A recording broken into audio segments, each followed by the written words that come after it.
Welcome to Lomond Church on this Tuesday of Holy Week. A man is watching the television and his wife is trying to engage him in conversation. She says, "Dear, the plumber didn't come to fix the leak behind the water heater today."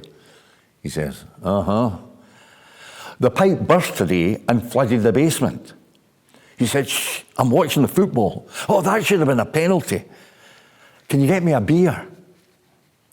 She says, "The plumber told me he was happy that our pipe was broken because when we've paid him, now we can afford to go on holiday." "Are you not listening?" says the husband. "I said I could do with a beer." "Oh, and Stanley, I'm leaving you. The plumber and I are flying to Mallorca in the morning. Can you please stop all that talking? Get me a beer. The trouble around here is nobody listens." Poor fella, nobody was listening. Well, it was 6 days before the Passover when some people didn't listen. Jesus was in Bethany, as we said yesterday, with his friends Mary and Martha and Lazarus. And there were crowds outside the house. They wanted to see Jesus, but I suspect they also wanted to see Lazarus. He was a bit of a celebrity. We can imagine the headlines in the local paper. "Bethany, resident raised from the dead." The raising of Lazarus did nothing to stop the accolade that followed Jesus. But then in the Gospels we read, a voice came from heaven, and I find the reaction very interesting. God spoke from the heavens, and the people heard it and decided it was thunder. God spoke, and it was just like the fellow watching the football. What his wife said was simply, blah, blah, blah. It was thunder. Am I stretching it when I ask if God is speaking to us today?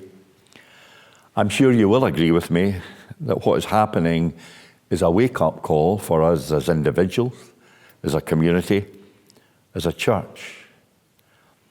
There's a voice telling us that we need each other and we need to respect each other. The rich and the powerful need to accept that. The example of callousness and heartlessness that we've seen to some of the employees is staggering. But should we be surprised? They too need to wake up and hear the call, for it's clear, but some will only hear thunder. We are in this together, and if we act on that, we will come through it.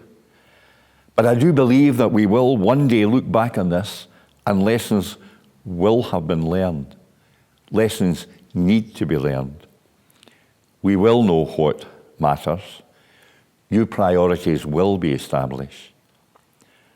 Let's hope we heed that voice and don't just hear the thunder. Thank you for joining us at Lomond Parish Church, and may God bless you.